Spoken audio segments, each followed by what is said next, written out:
ความเป็นจริงกับคำว่าจากลา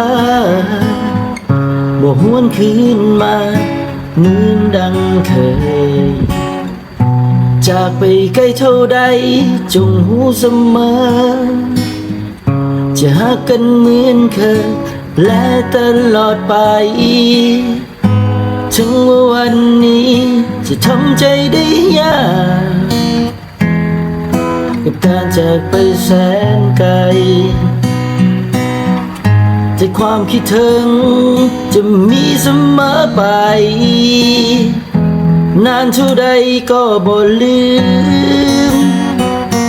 หัวใจยังคงเดิมจะหักเหมือนเก่าจะมีเพียงสองเฮาบ่จืดจางฉันต้องห่างไกลจะหักตลอดไปหมดลมหายใจก็ยังหากัน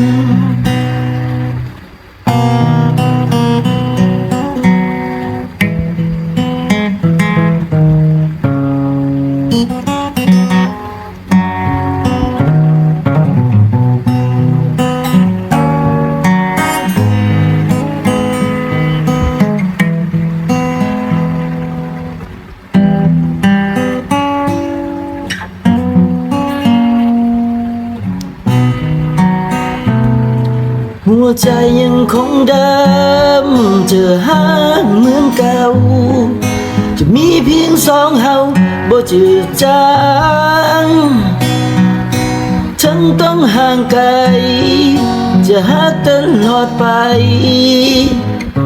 หมดลมหายใจก็ยังหากันหมดลมหายใจก็ยังหากัน